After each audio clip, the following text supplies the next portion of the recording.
Hey girl, welcome back to my channel. Okay, it is Veronica Randolph. I am the Christianate girl, baby. And this is part 2 of the truth behind my engagement season. Thank you guys so much for eating up my last video. You guys are insane. And just the amount of support that I've had on this channel already is crazy. So I know you guys are waiting for part 2 of the lore, the tea, and everything that's been happening in my engagement season. So with wisdom, humility, and grace, I will be revealing part 2. This is the second half of the pillars that I was talking about in video 1. So baby, let's get into it. So last video, we talked about overall the 8 pillars of everything that I've been going through my engagement, the tea, the lore, everything. And we covered the first 4 pillars in depth. And now we're going to do the last 4. So the first one is my therapy journey. I'm going to keep this one pretty short and sweet. And I just want to let you guys know that most of my life, I have been going through abusive cycles, whether it's from men, my own mom, etc. That on top of getting cheated on in my last relationship literally did me in. And I wish that I could say when my man knelt down and asked for my hand in marriage, I was ready to become a wife. That would be the biggest lie from the pits, honestly. I thought I was ready to become a wife.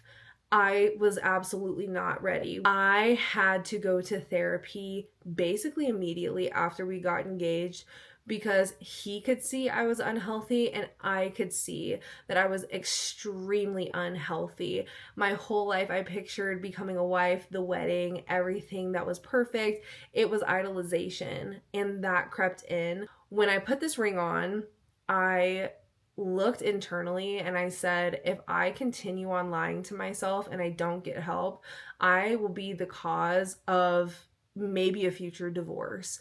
I will be the cause of our problems in our marriage because I have refused to go get help.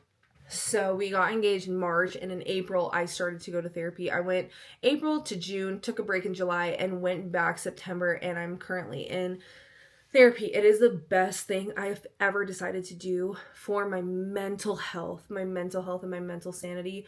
I feel like a fresh, more mature, healed and growing version of myself, where the version of me before, when I literally got engaged, I was stagnant, unhealthy, bitter, and filled with rage.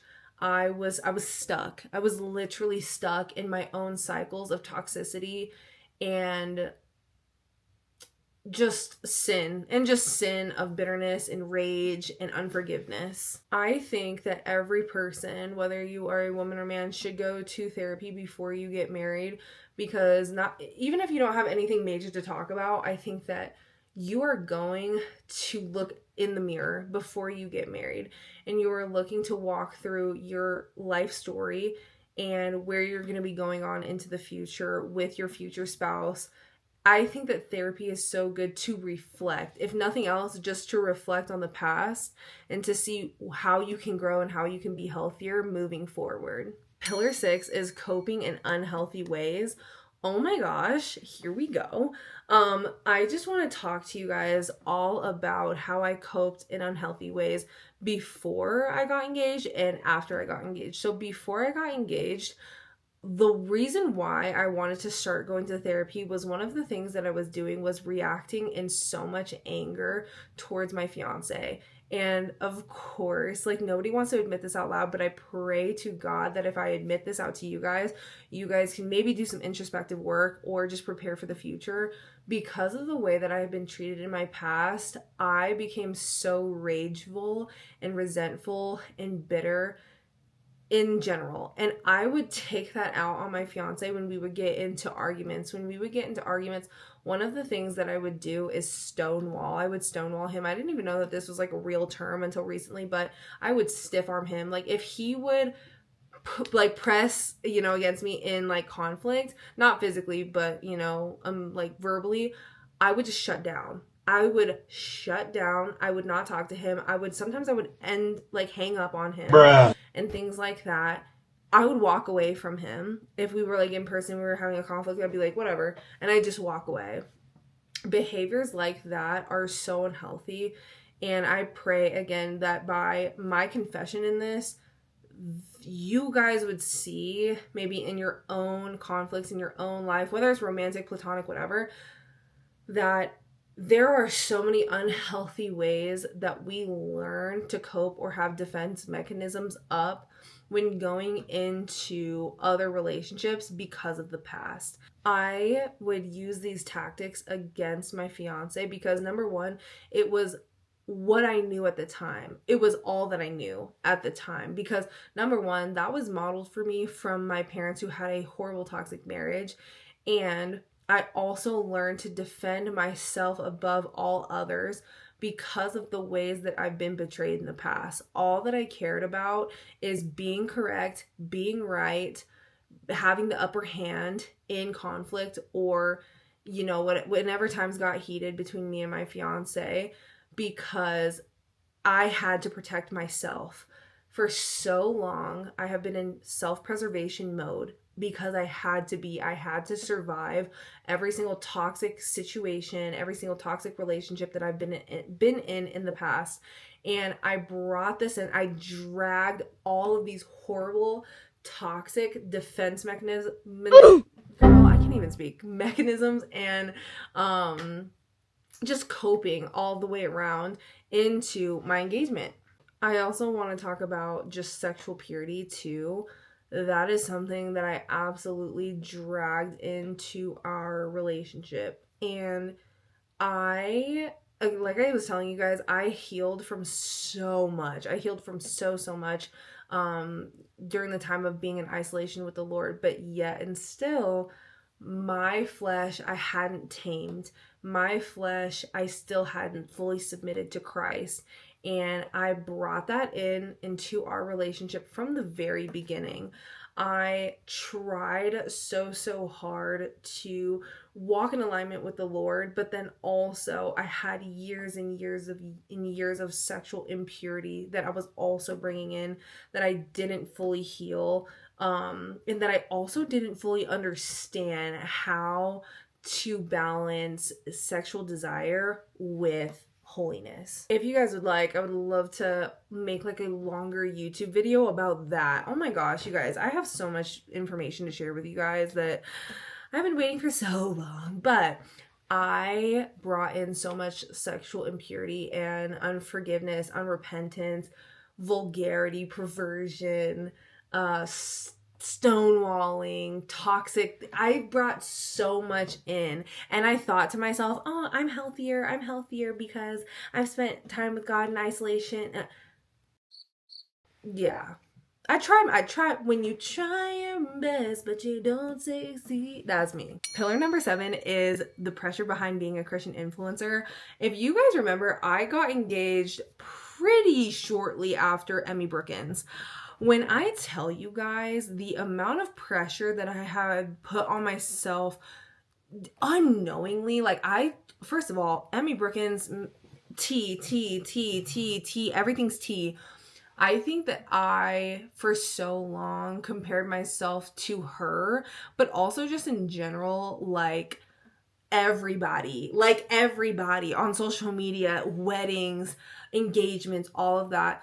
And I had this idea in my head, and I think that this is why I feel so sad that I still continue to like idolize relationships and men and marriage and all these things, because I consumed so much of it online. So when it was my turn, the engagement was beautiful. Like I said in the last video, I have to like make a video on that. You guys, I have to make a video on that. But everything that I had seen online came crashing down.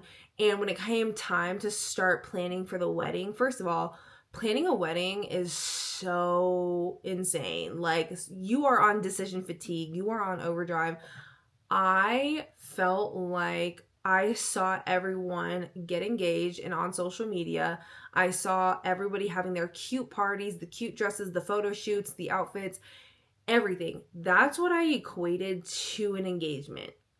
When I tell you, and I kind of told you guys last video, the amount of tension that me and my fiance were in for the beginning of our engagement was absolutely insane, and it wrecked me because I was like, what the actual freaky frack is going on? Why does my fiance piss me off? Why does my fiance piss me off? I don't understand. But I came to realize that social media is so fake. So I actually had the honor and the privilege to FaceTime Emmy Brookins. God is so crazy in the networking and what happens when, but I think I got a chance to FaceTime her October, I think it was. And when I tell you the amount of wisdom that Emmy Brookins has is insane. Like, when I tell you, I was mute I was on FaceTime with her for like an hour and a half. Bing! I literally didn't say anything for like an hour and a half because I just wanted to listen to everything that she had to say. She told me about her story. She told me about her engagement. She told me about what was going on behind the scenes. And when I tell you the weight that was lifted off my shoulder after that conversation, she said something so profound. Emmy Brookins told me something so profound. I told her, I was like, I just want to be a good wife. I just want to be a good wife. And she said, Veronica, I hear what you're saying. You say you want to be a good wife, but actually what you're just saying at the core is that you want to be a servant of Christ. You want to be a good servant of Christ. And when I tell you that changed my whole perspective behind being a wife, I said, I literally can't be a good wife. I can't paint this cute picture, this perception, unless it's actually real. I don't want to paint something that's false. And in order for this season to be actually genuine, I have to go back to Christ. It's not about the wedding cake. It's not about fitting into a dress. It's not about losing weight. It's not about where we're going to live. It's not about the earrings. It's not about the bridesmaids. It's about serving and loving God during this season. That's it. Being engaged this season is so unique because everything is expensive, everything's high pressure, everything is trying to grasp for your attention. Everything in the engagement season is the dress, the cake, the flowers, where you're going to live, the bridesmaids, the parties, the bachelorette, everything is going to be a bunch of noise. And in the middle of the noise, especially being a Christian, being an influencer, being in the public eye, I have pulled back. I've pulled so far back from people, I love creating on the internet, but like my presence online, I think is hopefully different than it was even a few months ago. I have really been focusing on healing myself, drawing near to God, and trying to equip myself to be a loving future wife. So in the midst of everything, this is pillar 8, the beauty on the other side. I have been able to figure out and find a different version of myself throughout the last few months. It has taken so much trial and error. It's taken so much intentionality. It's taken so much bandwidth to be able to try to fight for the beauty on the other side of this weird kind of twisted time. And when I say twisted, I say it from the sense that this season is so complex. This season is so complex. And it's so strange, and it's so bewildering, and it's so eye-opening, and it's pressure. When I tell you I have literally had to get away from it all. I think about the Bible, and I think about how Jesus went to the desert for, I think it was like 40 days and 40 nights to be alone and to be with the Father. That's literally what I feel like. There is so much beauty on the other side of people's opinions, the loud noise, Satan's tactics, sexual impurity, feeling the pressure, feeling insecure, feeling overwhelmed.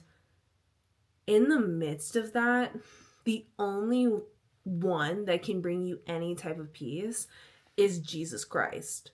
Jesus is the only solitude I feel like you'll be able to find in the noise. And I think something that's super vital to think about is like your solitude should not be your fiance. like, yes, in a sense, for sure, obviously, but I feel like at the core, your peace should not be found in spending time with your fiance. It should be spending time with God. God is a father, and he's your hedge of protection. He's your covering. He is your rest in the wilderness. He is the streams in the wasteland. And you cannot get that confused with your future spouse. It must be Jesus. And so I feel like I'm trying in the midst of everything that's pulling my attention to reach for Christ and be like, God, please please speak to me. I need to hear your voice. I need to hear your loving voice, and I need to feel the touch of your soft hands, please. Engagement is so beautiful, and I know that I hope that I'm not scaring you guys. I pray to God that I'm not scaring you guys with the information that I'm giving you guys, but I just want to be so honest about where I'm at as a content creator, as a daughter, as a friend, as a future wife. Like, I just want to be real with my personal season. Again, everybody's season is completely different. But from what I've been seeing of my friends that are getting married and we're all around the same age and stuff, everybody says that they go through it. So I don't think that I'm crazy. Every engagement is different, yes, but I think that there's something to be said about engagement season that is chaotic. Love you guys. This was my part 2 of the truth behind my engagement. These are the last 4 pillars of what I've been discovering, what I've been learning about myself, what God has just been showing me. Again, I'm just over halfway. I get married in the summer, and I'm so excited. I definitely want to continue to be, releasing these YouTube videos. I love that you guys love my YouTube videos. I'm so touched, and I'm so blessed that you guys give a rat's about me and what I have to say. But I'm just so thankful to be here with my fiance. I think the next video that I want to release is something about us, maybe the engagement. Maybe I'll talk about the story of me getting engaged. But yes, I love you guys. Please subscribe, share, all of these things. Comment, please share your thoughts with me as I've just been discovering this journey and been sharing these things. So I love you guys. I'm just so blessed, and I pray a hedge of protection around you, around every single woman that's watching, and I guess the men. Are there any men here? I don't know. But I love you guys so much. I will be back next week. Maybe I'll do some type of vote of what kind of video you guys want me to release. But I'm just so grateful for you guys. I will see you guys in the next one. Have a blessed week, baby girl. And if you need anything, feel free to DM me on Instagram and say that you came from my YouTube. I love to answer questions. And I'll see you guys in the next one.